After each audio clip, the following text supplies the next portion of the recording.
La conferencia con la que continuamos nuestra agenda académica es Experiencias Internacionales en Impuestos Saludables, a cargo de la experta académica internacional Xu Wen. La doctora Xu Wen es economista, profesora y académica distinguida en nutrición de la Gillings School of Global Public Health y la Escuela de Medicina de la Universidad de Carolina del Norte en Chapel Hill. Cuenta con más de 15 años de experiencia investigando la economía de la salud y la nutrición pública. También es doctora en políticas de salud y gestión con énfasis en economía. Su trabajo se centra en el impacto de políticas fiscales como los impuestos a las bebidas azucaradas y alimentos ultraprocesados en la salud poblacional, habiendo colaborado con organismos internacionales como el Banco Mundial, UNICEF y el Health Promotion Board de Singapur. Le damos la bienvenida a la doctora Xu Wen.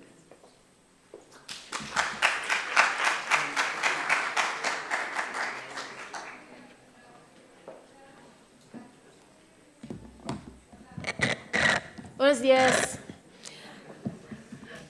Gracias por la oportunidad de completar algunas perspectivas y experiencias globales sobre impuestos a la salud. Bueno, desafortunadamente, eso es lo único que sé en español. Así que me disculpo por hacer el resto de mi presentación en inglés, aunque mis diapositivas, como lo pueden ver, estarán en español para su referencia. Bien, también quiero agradecerle a los traductores e intérpretes en la parte de atrás del salón por ayudarnos con toda la traducción y les agradezco por su paciencia. Bien, también quiero tomar esta oportunidad para agradecerle y reconocer el hecho de que mucho de ese trabajo que estoy presentando el día de hoy refleja el trabajo de las colaboraciones con investigadores en muchos países, incluido Colombia, y también en México, Brasil, Chile, Perú, Jamaica, Barbados, Sudáfrica, Kenia, Uganda y por supuesto también en los Estados Unidos. Trabajamos con otros socios en el Global Health Advocacy Incubator en Vital Strategies, el Instituto O'Neill en George Washington University y también Bloomberg Philanthropies. Bien, muchos de ustedes tal vez ya conocen qué son los alimentos ultraprocesados, pero simplemente para darles una base, para referencia, los alimentos ultraprocesados son formulaciones comestibles que han sido transformadas a partir de sustancias derivadas de alimentos junto con aditivos que contienen ingredientes de bajo costo, también tienen una vida útil larga, son hiperpalatables, que también generan adicción y tienen una promoción y comercialización agresiva, a menudo dirigida hacia los niños y a menudo son altos en calorías, azúcares libres, almidones refinados, grasas saturadas y trans y sodio. Y también reemplazan la producción y también el consumo de alimentos que sean menos procesados o no procesados, que contienen más nutrientes beneficiosos. Aquí en Colombia ya son muy conscientes de los peligros de los alimentos ultraprocesados y han sido líderes también en la implementación de advertencias en los sellos frontales de los paquetes y también políticas para desmotivar su consumo y disponibilidad. Así que en realidad no debo adentrarme en todos estos detalles sobre los impactos de la salud de este consumo alto de ultraprocesados, incluido sobrepeso, enfermedades cardiovasculares, cánceres, diabetes, demencia y también en aumento hay evidencia sobre la fertilidad. Y la presentadora anterior hizo una muy buena labor también describiendo muchos de los impactos en la salud. Pero estas consecuencias de salud son solamente la punta del iceberg. Más allá de las enfermedades y de las muertes, también hay impactos escondidos, pero reales, en las personas, en los cuidadores, en el aprendizaje, en los resultados o desempeño laboral, pérdidas de productividad, costos en la atención de salud más alta para los individuos y los gobiernos. Más allá de las implicaciones de salud humana, también hay efectos planetarios vía el divertimiento del agua hacia producción de alimentos ultraprocesados, aumento de la contaminación a través del aumento de plásticos y también el aumento de la emisión de gases de efecto de invernadero. El efecto más difícil de medir es la pérdida de la cultura y de la comunidad, cuando las personas pasan ahora menos tiempo cocinando y comiendo juntos. y celebrando sus traducciones y alimentos ancestrales. Mientras tanto, el consumo de ultraprocesados en aumento quiere decir que estos costos visibles e invisibles están siendo direccionados hacia las ganancias de las corporaciones que producen estos ultraprocesados, muchos de las cuales son multinacionales. Así que para poder atender esta mala asignación, bueno, ¿quién va a cubrir los costos y quién va a recibir las ganancias? Para todo esto, las políticas gubernamentales son críticas. Estas políticas deben ser integrales para poder desmotivar la disponibilidad y consumo de ultraprocesados, como también para motivar la disponibilidad y consumo de alimentos que sean mínimamente procesados o no procesados. Para los enfoques fiscales, la clave es cambiar los precios relativos de esos alimentos ultraprocesados no saludables a alimentos o alternativas que sean mínimamente procesados. Y dado el tiempo que tengo hoy, voy a enfocar mi charla en los enfoques fiscales específicamente. Pero como dije anteriormente, es muy importante pensar en todo este conjunto de políticas que trabajen en conjunto. Este mapa muestra la diseminación de impuestos saludables en bebidas y alimentos a nivel global.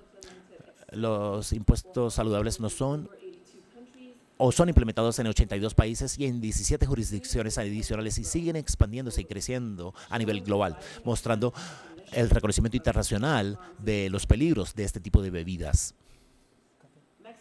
México fue uno de los primeros países en implementar un impuesto saludable significativo en bebidas azucaradas que comenzó en 2014 y encontramos que 2 años después de la implementación del impuesto hubo una mayor reducción en las bebidas azucaradas o endulzadas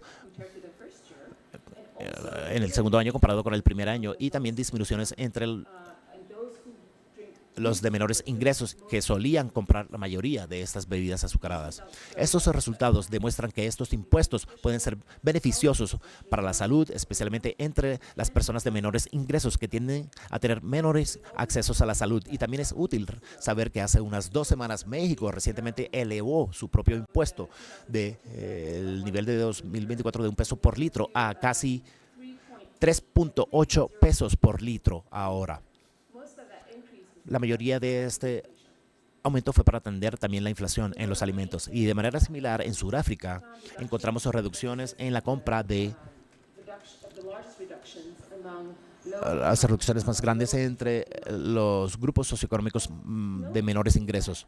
Bueno, deben anotar que el impuesto en Sudáfrica se basó en la densidad de azúcar de los productos, así que encontramos aquí que hubo un 51% de reducción en los azúcares que venían de las bebidas que tenían impuesto comparado con un 29% de reducción en los volúmenes de venta. Así que esa diferencia o esa brecha refleja que también hubo reformulaciones en esos productos, en donde la industria en realidad estaba reduciendo la cantidad de azúcar en sus productos y todo esto con sus reformulaciones y con sus reducciones de compras. Se redujo este volumen de azúcar también. Esto demuestra que el diseño con el volumen de azúcar también puede incentivar a la industria a que reduzca sus volúmenes de azúcar en sus productos.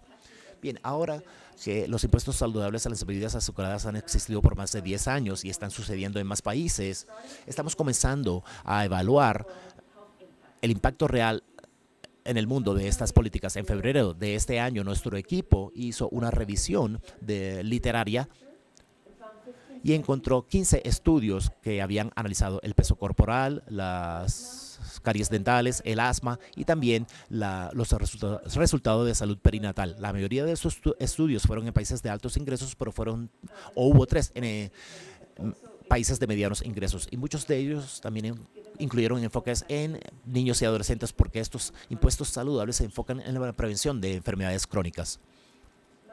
9 de los 15 estudios encontraron que los impuestos a las bebidas azucaradas mejoraban los resultados de salud con incluso mayores efectos para algunas poblaciones vulnerables. De los 6 estudios restantes, 4 no incluyeron efectos generales en la población general, pero sí encontraron subpoblaciones o efectos en subpoblaciones para los grupos más vulnerables como hogares de menores ingresos. Solamente 2 de los 15 estudios no encontró ningún tipo de asociación. Esta revisión también reveló que hubo una necesidad de que más estudios analizaran la diabetes tipo 2 y también resultados en las enfermedades cardiovasculares, que usualmente toman más tiempo. Y luego, bueno, a menudo escucharán que la industria argumenta que estos tipos de impuestos van a tener un impacto en la economía, pero a pesar de estos argumentos, en realidad hemos encontrado en estudios en diferentes países que no hay ningún tipo de efecto en la macroeconomía. Esto es real en los casos de países de altos ingresos como el Reino Unido, en donde se tiene un impuesto en las bebidas azucaradas, o también en Filadelfia, los Estados Unidos. Y esto no es verdad para países de bajos y medianos ingresos como México, Perú, en donde hemos estudiado los cambios en la economía y, bueno, para ver si hubo cambios en el empleo también o en la macroeconomía, y no fue así. Y esto se debe a dos razones clave. Primero que todo, las mismas compañías que están produciendo estos alimentos y bebidas ultraprocesados mala para la salud, también producen alternativas a las cuales se pueden cambiar los consumidores. Segundo, incluso si la gente deja de gastar en esas bebidas y alimentos, pueden gastarlos en otros sectores de la economía, así que no hay un efecto neto en la macroeconomía. Y también, bueno, por supuesto, otro beneficio en el sentido económico es la ganancia que están generando estos impuestos o el recaudo. Hay una necesidad de pensar en un equilibrio entre la reducción del consumo y el recaudo generado. Aquí tenemos una cifra con base en las investigaciones de investigadores que muestra cómo o cuáles son los niveles de impuesto y cómo esto interactúa con los recaudos. En verde claro pueden ver la generación o el recaudo de impuestos para los diferentes países en diferentes niveles de ingresos.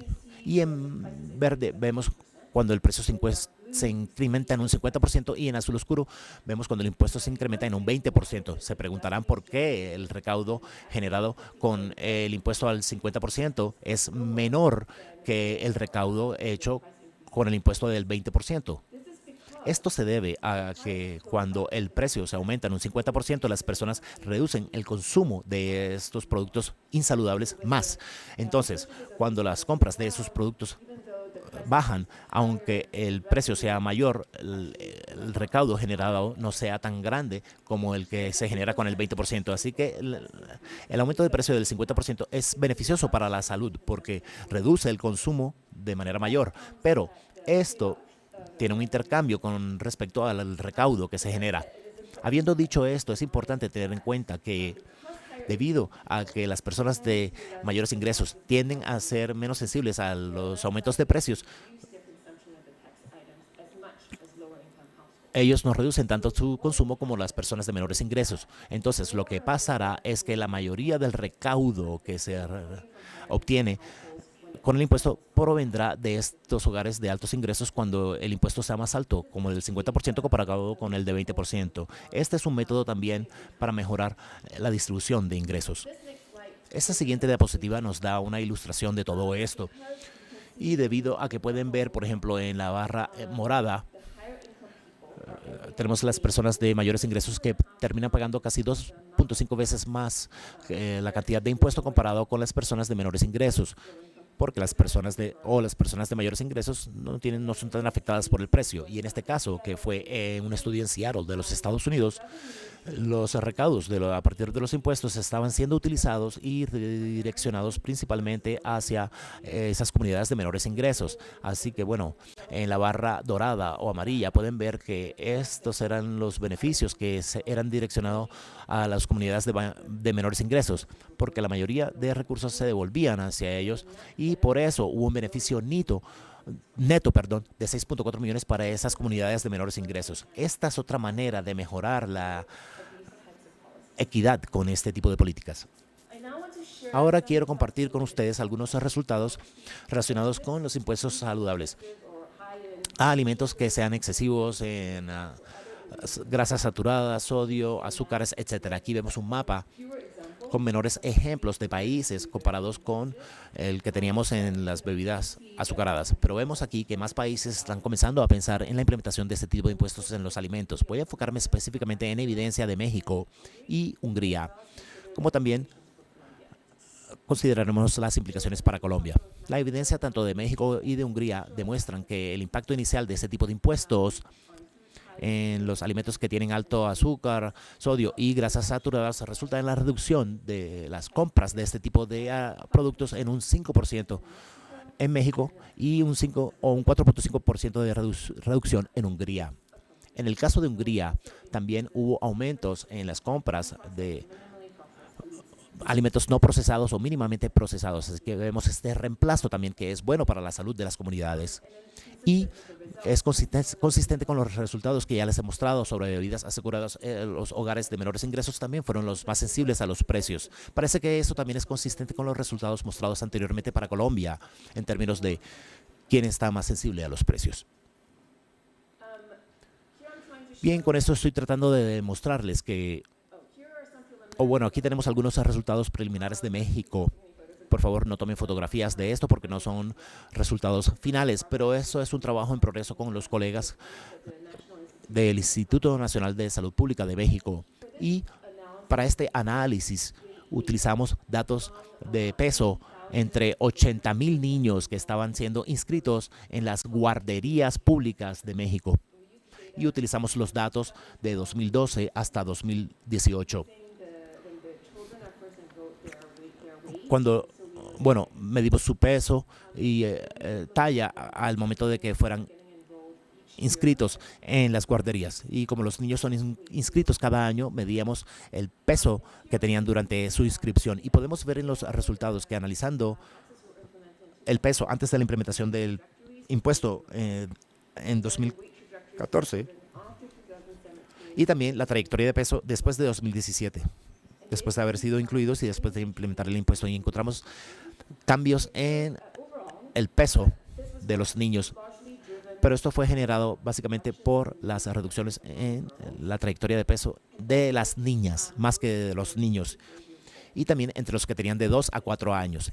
Creemos que esto tiene sentido porque la meta aquí es la prevención de las enfermedades y a medida que los niños cambian sus dietas de las fórmulas infantiles y leches hacia alimentos sólidos, que es usualmente a los 6 meses o al año, y comienzan a tener una combinación más amplia de alimentos, a los 2 años tienden a comer más como el resto de la familia y ahí es donde vemos los cambios más grandes. Así que pensamos que estos resultados sí tienen sentido. Y obviamente hay buena evidencia también sobre la generación de recaudo a partir de estos impuestos. También vieron esto en las diapositivas anteriores. Y para el caso de Colombia, y aquí tenemos el caso para Hungría y México, en donde podemos ver que el recaudo del impuesto se mantiene sostenido a lo largo del tiempo. Pero también es importante notar que se deben hacer ajustes considerando la inflación y también maneras de seguir aumentando el impuesto o maneras de gastar el impuesto a medida que se recibe más evidencia, mostrando las áreas potenciales de mejora. También han escuchado acerca de los ingresos tributarios generados en Colombia. Y aquí tenemos datos que analizan específicamente el 2024. Estos son datos provenientes de la DIAN y pueden ver aquí que en realidad el impuesto recaudado para las bebidas azucaradas y alimentos ultraprocesados que se anticiparon, tenemos lo recaudado versus lo anticipado. Y podemos ver aquí que el ingreso recaudado con las bebidas azucaradas fue menor de lo que se había planeado. Lo que esto indica es que el impuesto es efectivo en reducir el consumo de estas bebidas, lo que es bueno para la salud, pero también vemos que el recaudo, el impuesto en los alimentos ultraprocesados fue mayor que lo que se había proyectado. Esto indica que el diseño del estudio tal vez deba ser mejorado aún más y esto también puede ser debido a que, como se mencionó anteriormente, algunos de los fabricantes pueden estar absorbiendo el impuesto, así que el precio no se ha aumentado tanto como se ha visto o como se ha experimentado por algunos compradores. Así que sí puede haber mejoras en el diseño del impuesto sobre los alimentos ultraprocesados. Bien, aquí tenemos un resumen de la información proporcionada el día de hoy. Las variaciones relativas en los precios son importantes y es necesario aumentar el costo relativo a sustitutos más saludables. Los impuestos significativos más allá del régimen tributario existente, si se trasladan suficientemente, pueden modificar la demanda de los productos gravados. Hay una conversación sobre cuál es el nivel apropiado del impuesto. En los Estados Unidos hay trabajo que se ha enfocado en encontrar este aumento adecuado, que sería de un 48%, y hay ejemplos también de otros países que tienen impuestos en un 50% para este tipo de productos, y en estados del Golfo, 6 países están implementando también el 50% de los impuestos en las bebidas azucaradas y 100% en las bebidas energizantes. Así que hay precedentes de este nivel de impuestos, pero no hemos encontrado ningún tipo de cambio en términos de indicadores de empleo o macroeconomía. Y las implicaciones para la salud están emergiendo. Y vemos cómo algunos de estos impuestos pueden ayudar a mejorar la inequidad. Y por supuesto, el recaudo utilizado en los beneficios alimentarios a partir de esos impuestos importa cuando se trata de proporcionar apoyo político y público. Voy a hablarles un poco más sobre cómo estos impuestos pueden utilizarse potencialmente y la importancia de tratar de construir diálogo sobre el uso de este recaudo en el diseño del texto, que ha sido una oportunidad perdida el día de hoy.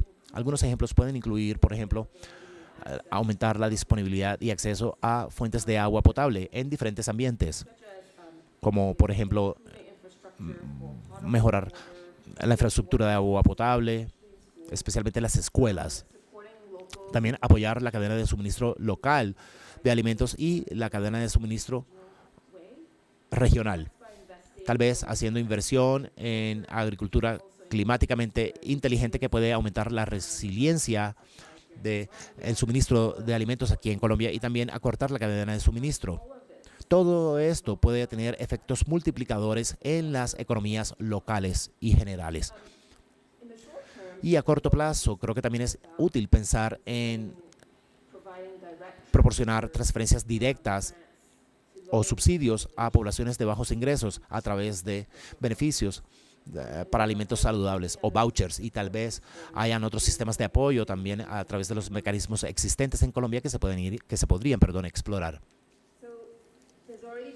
Bien, esto ya lo mencionaron anteriormente sobre el triplete de ganancias, y de hecho eso es la realidad. Es importante ver cómo se reinvierte estos recaudos para generar múltiples ganancias y reducir el consumo de ultraprocesados, también generar mayores ingresos para el gobierno. Y si algunos de esos ingresos son reutilizados y reinvertidos en las comunidades, se puede mejorar la inequidad reinvirtiendo en el capital humano.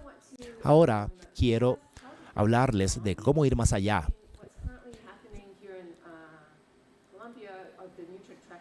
Y hablarles de los umbrales de nutrientes en Colombia para mejor identificar esos productos ultraprocesados en la práctica cuando se trata de implementar y de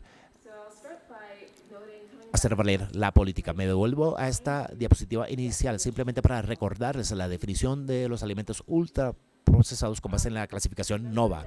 Recuerden que no solamente la definición habla sobre los nutrientes o productos que tienen altos nutrientes que queremos reducir, sino también se mencionan los aditivos. Entonces, ¿cómo podemos incluir el concepto de los aditivos en la definición? Bueno, aquí se muestran algunos resultados preliminares de un trabajo que he hecho con unos colegas que evalúa la participación de compra de productos en México, Perú y Chile en 2018 y 2019. Productos que se considerarían ultraprocesados con base en la definición de NOVA. En esa descripción descriptiva. Eso lo mostramos en la parte o en la barra superior. Luego en amarillo vemos cuáles son los que tienen exceso de nutrientes según PAHO, que es la guía que utiliza Colombia para los etiquetados y las advertencias. En la de la mitad se muestran los productos que tienen exceso de nutrientes de preocupación o contienen endulzantes artificiales. La penúltima muestra la proporción de productos que tienen exceso de nutrientes o que contienen colorantes o saborizantes. Y la última barra muestra la proporción que tiene exceso de nutrientes de preocupación o contienen cualquier tipo de aditivos definido por el Codex Alimentarius. El punto que estoy tratando de hacer con todo esto es mostrarles que es importante tener en cuenta, más allá de los umbrales de nutrientes, también incluir, por ejemplo, o considerar los productos que incluyan aditivos, colorantes y saborizantes para determinarlos como ultraprocesados. Esta sería la barra penúltima, y la última los acerca más a la azul. Esa es una manera de poder llegar hacia esos enfoques. Bueno, para finalizar, simplemente quería felicitar a Colombia y al Ministerio de Salud y de Hacienda y todos los ministerios involucrados en este proceso, y también a la sociedad civil por ser líderes en la implementación de muchas de estas políticas ya. Pero por supuesto, siempre hay maneras de mejorar aún más las políticas y aprender lecciones y avanzar.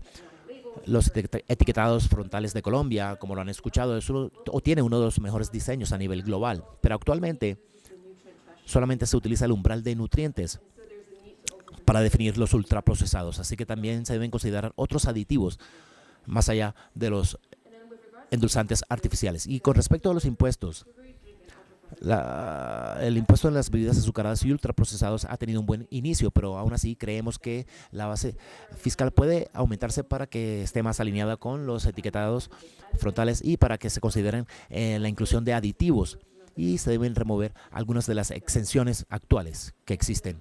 Y en el contexto de la inflación para los alimentos, bueno, en las elecciones que vienen también es importante considerar cómo el recaudo generado por este impuesto puede asignarse a esfuerzos de apoyo y protección social de manera confiable. Bien, esa era toda la información que quería compartir con ustedes. Aquí tienen algunos recursos que pueden visitar en la página web de nuestro equipo, y muchas gracias por su atención.